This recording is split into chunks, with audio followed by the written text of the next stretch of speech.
I'm Danny Otto. Welcome into another episode of That Recap Show. Now, before we start the episode, just wanted to issue major spoiler alert. We are going to be wrapping up everything that happened in the She-Hulk series. That's including the finale. So if you haven't seen the She-Hulk series or the finale, you may want to pause this video, head over to Disney Plus, check out the entire series. It's great. And then come back and enjoy the breakdown. Now, with that out of the way, let's start the show. Poppin' Off presents That Recap Show.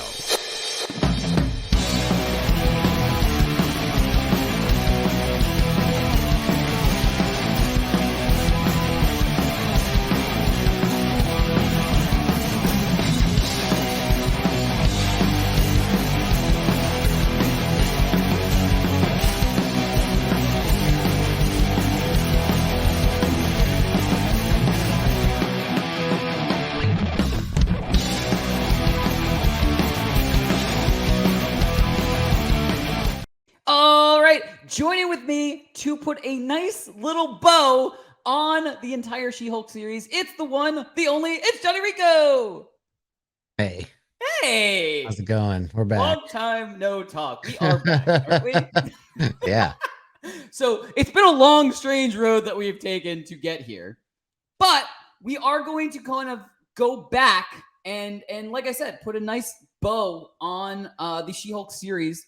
Mostly talking about the finale, because that's where we kind of had to take a pause and we didn't get a chance to kind of, talk about it. So This is going to be our opportunity to do that. This is a new episode. You're not looking at a very old episode or anything like that. We have not had a chance to share our thoughts and opinions and pop culture references on the She-Hulk finale. So that's what we're going to be doing here. And I mean, what better way to kick this off than to put out all of the pop culture references I could think of over these past couple of months that have all been pent up. I have so many. So for me, I'm just gonna go through a list basically, and hopefully you guys saw these too. I don't know if you did, and it could just be me because I'm crazy. The first one that I thought of was when we got Todd making his transformation into. They dubbed him as Todd Hulk, but I dubbed him as Dude Bro Hulk because that's what it kind of just seemed like a frat guy that turned into a Hulk. But the transformation was not as pleasant as other transformations into Hulks that we've seen in the past. It kind of was like disjointed, like by one arm and stuff like that.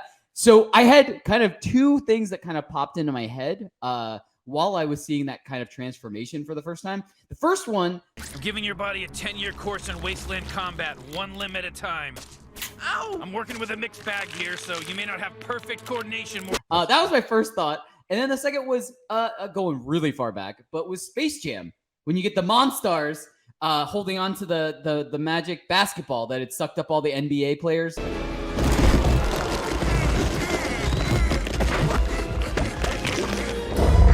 Like, remember that? Yeah, I saw those. Like, just in my head, it clicked. But I'll keep it short because I could go through a million different references. I've had plenty of time to think of them. But I think the most obvious one to me, the one that popped into my head the very first time that I watched the finale of She-Hulk was just when Jen basically decides that this is not going to be how this episode plays out. This is not going to be how the finale plays out. Breaking the fourth wall and everything like that. I could easily go to Deadpool, but I'm not. In this one, I'm going to Wayne's World. I think we should do the mega happy ending. Oh, the mega happy ending. That's doable. Dude, Yeah. that's Yeah. So I loved that. And I mean, all of them just made me enjoy the finale even more, especially the second time I watched it and I had been thinking about those references and stuff like that. I just thought it was great. But Rico, what were some of your initial thoughts of the finale and kind of the series as a whole? So starting with the finale, I thought it was a pretty wild ride to begin with. I feel like you're kind of going on this one journey, kind of set up from the previous episode where Intelligentsia kind of outs Jen at this big banquet thing, which I thought was a really cool kind of way to end that episode, setting up the finale. And yeah, it was really cool. We actually got to see her like kind of Hulk out for real, and that was kind of a really cool payoff for that moment.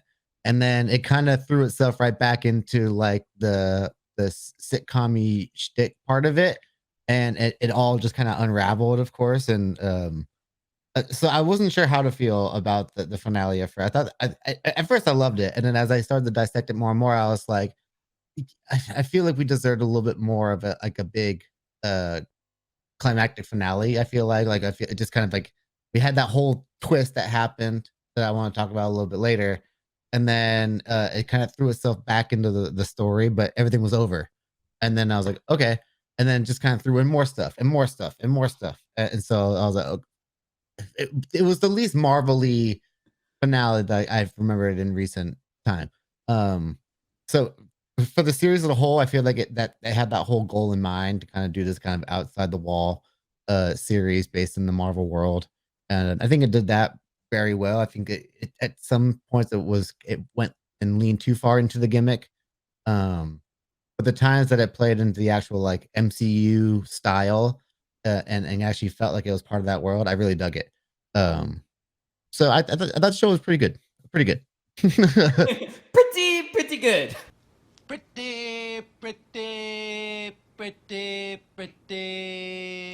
good. But no, I totally agree with you. I really like how, they set out to do this, to be different, and to not just have a cookie cutter, 6 episode, 8 episode Marvel Disney Plus series. We went into it knowing that this was going to be different. This was going to be a sitcom. This was going to be a law sitcom, and I really liked that, and I really think, the things that I liked about this series, I really liked. It wasn't just like, oh, that was okay, but I didn't like this. The things that I liked about this series, I really liked, and the other stuff, I still enjoyed for what it was, but I kind of think I went in with a different mindset. I went in with a mindset going, I have no idea what this is going to be like, and I want to enjoy the introduction of this character, and that's what I got. So I think I was completely satisfied by this series. You want to get to some big takeaways? Yeah, let's do it. Awesome. All right.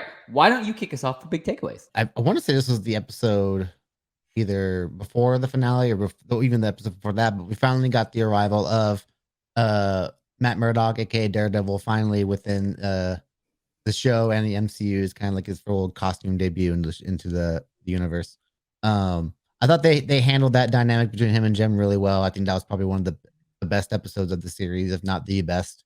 Kind of seeing them playing off each other as both Matt and Jen, and also in Daredevil and She-Hulk scenes when they're fighting, like, of course, like getting that tease of the hallway scene, and then of course it just kind of ends with She-Hulk smashing down. I was like, okay, that's a funny play on stuff we've seen in the past. The character they were chasing was pretty goofy. The frog guy, Ribbit and Rip It. That was, I still say that as like a funny little like quote, but I was like, man, that guy is just like a silly little rich kid who got a suit and they had to stop him. So I thought that was a cool storyline to bring him in, of course, because it involves both the courtroom aspect and the superhero aspect. So that was a good way to kind of like see Jen's purpose within the MCU itself, and also kind of do a cool team up episode at the same time. So I really enjoyed that. And man, the finale stuff, but with her jumping out through the Disney Plus stuff and then going and talking to Kevin was some of like that was something I did not see at all. And I kind of dug the way they gave him a little hat, like, hey, it's Kevin. He wears his hat. Yeah. And but again, that was the part of it that took me so much out of the actual story they were telling, and doing this whole thing. Like the fourth wall aspect of her, of course, they're doing that, talking to the writers. I get all that. But then like the whole thing where he's like, yeah, you can't use this ever again. Your access to Kevin has been like revoked, basically. So I'm like, that's just like a one and done trick. Like we're never gonna see Kevin again. Like, is that what's gonna happen? So I was like, if you're gonna do it, I want to see it like more of that in the future. Hopefully, Deadpool comes in and talks to Kevin or something like that. That'd be pretty cool. But yeah, there is some pretty wild stuff to take from these last 3 episodes. Oh yeah, it's so much happened, and it's crazy. We can even just look at the finale. So much happened, even though they were saying like this stuff's not going to happen, we still got a ton of things that have, bearing on future MCU stuff, basically. And I mean, the next one is my biggest takeaway, and that is Hulk shows up with his son. I would like to see the baby. We get them back from Sakaar, and now he comes with his son, Scar. I've heard multiple content creators that I follow and that I look forward to seeing their videos talk about this and say, like, this is going to lead into Young Avengers, because now we've had pretty much every single introduction of the main team of Young Avengers. We've got, Wanda's children. We've got Kate Bishop. We've got now Scar, who I realized that in the Young Avengers comics, it was Hulkling. But they could very easily kind of just swerve and make Scar, the Hulk person that's going to be on the Young Avengers. We have Yelena. I mean, we have a ton of people that could be on this Young Avengers team, and I'm all for it.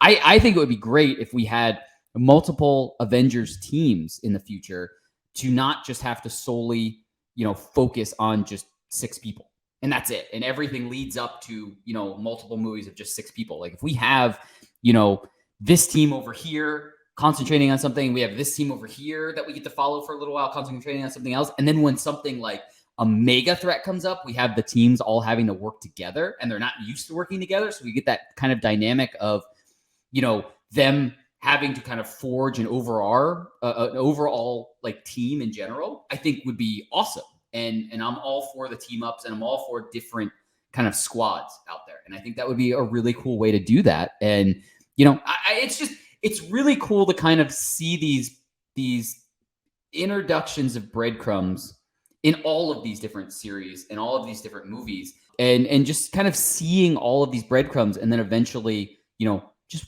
watching to see how this is going to pan out, 5 years from now, 10 years from now, and just like how crazy this could actually get. This just kind of got thrown in at the very, very end, that now it was just like Bruce just came back and was like, "Hey guys, want you to meet my son." And it was like, "Hey," and they're at a barbecue, and Matt Murdock's there, and Jen's parents are there, and my favorite person in the world, DJ Incredible Hulk, was there.